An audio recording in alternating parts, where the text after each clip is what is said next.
नमस्कार, प्रणाम, अभिनंदन आप सभी का। रश्मि रथी और हम इस मोटिवेशनल सीरीज में आज का ये 10वां एपिसोड द्वितीय सर्ग का आपके सामने प्रस्तुत है। राष्ट्र कवि रामधारी सिंह दिनकर की अद्भुत रचना। और आज का एपिसोड हमें ये बताता है मित्रों कि गुरु भक्ति का चरम क्या होता है। अदम्य साहस और अवर्णनीय गुरु भक्ति कर्ण के माध्यम से उन सभी शिष्यों के लिए जो अलग अलग यूनिवर्सिटीज में पढ़ते हैं, अलग अलग गुरुओं के पास में रहते हैं, अपने गुरु के प्रति समर्पण के भाव होने चाहिए। आज का एपिसोड हमें यही बताता है, यही समझाता है। बहुत छोटा सा दृष्टांत है और मैं साथ साथ में आपको बताता भी जाऊंगा कि किस तरह से कर्ण जब अपने गुरु परशुराम का सिर अपनी गोदी में रखकर उनको सहला रहे थे, उनके नींद का ध्यान रहे थे, तभी एक विशेला भ्रमर कर्ण के शरीर में घुस जाता है और अंदर धंसता चला जाता है, जिससे कर्ण का खून बाहर निकल जाता है और उस खून की गर्माहट से गुरु जाग जाते हैं। बड़ा ही अद्भुत और भावात्मक रोमांचकारी ये दृश्य था, रोमांचकारी ये पूरा खंड है। लेकिन इसके अंदर जो दो बातें हमें समझनी है, जो शायद ये वृतांत हमें बताता है, वो ये है कि गुरु की सहायता के लिए, गुरु की सेवा के लिए, जिसने जीवन में आपको कुछ सिखाने का प्रण किया हो, जो आप पर प्रेम बरसाता हो, उसके सहयोग के लिए आपको अपना सर्वस्व न्योछावर करना पड़े तो भी पीछे मत हटिए। लेकिन इसका दूसरा पक्ष यह भी है कि झूठ बोलकर वो ब्राह्मण पुत्र नहीं थे, लेकिन ब्राह्मण पुत्र बनके परशुराम के पास आए थे। वो तो स्वयं क्षत्रिय थे, भले ही सूत पुत्र के रूप में उनका पालन हुआ हो, लेकिन वो ब्राह्मण पुत्र बनकर झूठ बोलकर अपने गुरु से शिक्षा ले रहे थे। और ऐसी शिक्षा जो झूठ की नींव पर ली जाती है, वो स्वयं के लिए भी महाविनाश का कारण बनती है और गुरु के लिए भी दर्द का कारण बनती है। बस ये एपिसोड आपको यही बताता है और आप जुड़ते जाइए साथ में कि गुरु को लिए कर्ण चिंतन में था, जब मग्न अचल बैठा, तभी एक विषकीट कहीं से आसन के नीचे बैठा। वज्र दृष्ट वह लगा कर्ण के उर को कुतर कुतर खाने, और बनाकर छिद्र मांस में मंद मंद भीतर जाने। कर्ण विकल हो उठा, दुष्ट भौरे पर हाथ धरे कैसे, बिना हिलाए अंग कीट को किसी तरह पकड़े कैसे, पर भीतर उस दसे कीट तक हाथ नहीं जा सकता था। बिना उठाए पांव शत्रु को कर्ण नहीं पा सकता था। पांव हिलाना ही था, पर पांव हिलाने से तो गुरु की नींद जाग सकती थी, किंतु पांव हिलाते ही गुरुवर की नींद उचट जाती। सहम गई यह सोच कर्ण की भक्तिपूर्ण विहल छाती। सोचा उसने अंतः कीट यह पिए रक्त पीने दूंगा, गुरु की कच्ची नींद तोड़ने का पर पाप नहीं लूंगा।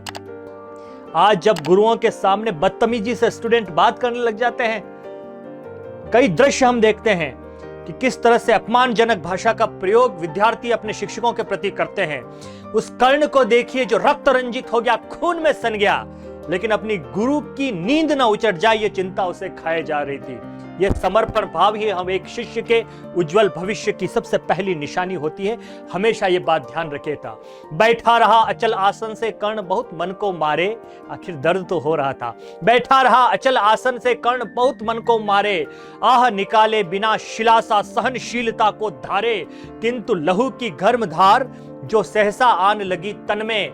परशुराम जग पड़े रक्त को देख हुए विस्मित मन में। इस खून को देखकर परशुराम जी उठ गए। कर्ण झपट कर उठा, इंगितों में गुरु से आज्ञा लेकर बाहर किया कीट को उसने क्षत से अंगुली देकर। परशुराम बोले शिव शिव तूने ये क्या मूर्खता बड़ी। परशुराम बोले शिव शिव तूने यह की मूर्खता बड़ी। सहता रहा अचल जाने कब से ऐसी वेदना कड़ी। तनिक लजा कर कहा कर्ण ने, तनिक लजा कर कहा कर्ण ने, नहीं अधिक मुझ पीड़ा मुझको। महाराज क्या कर सकता है ये छोटा कीड़ा मुझको। मैंने सोचा हिला डुला तो वृथा आप जग जाएंगे। क्या गुरु भक्ति है, क्या प्रेम के, क्या समर्पण पे, क्या आस्था का ज्वार उस व्यक्ति के अंदर उमड़ रहा है अपने गुरु के लिए।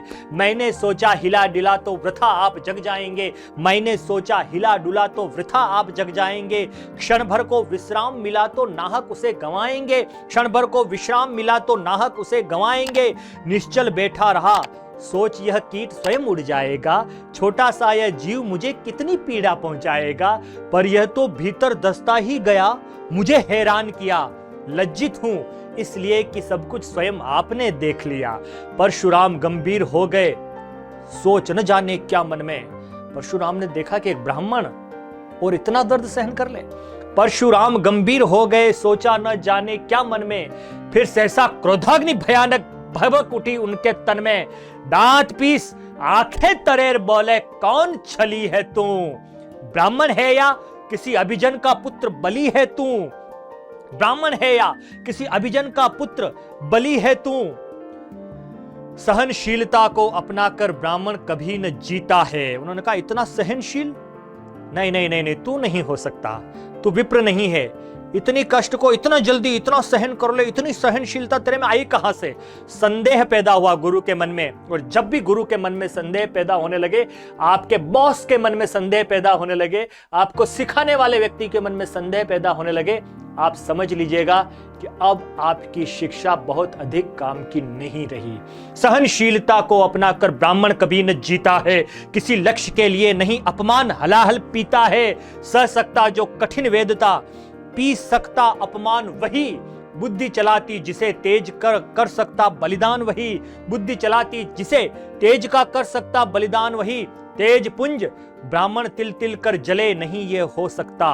किसी दशा में भी स्वभाव अपना वह कैसे खो सकता। कसक भोगता हुआ विप्र निश्चल कैसे रह सकता है। इस प्रकार की चुभन वेदना क्षत्रिय ही सह सकता है।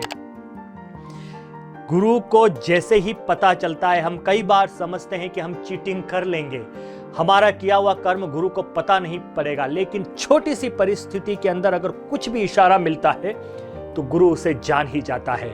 अदम्य साहस रखिए, गुरुओं के प्रति अदम्य आस्था रखिए, पर उनके सामने बिल्कुल खुले रहिए, उनसे कुछ मत छुपाइए, कोई मिथ्या आवरण मत ओढ़िए, क्योंकि गुरु तो एक दर्पण होता है जिसके सामने आने वाले व्यक्ति को अपना चेहरा साफ दिखाई देना चाहता है, और दर्पण से दुनिया में झूठ नहीं बोला जाता।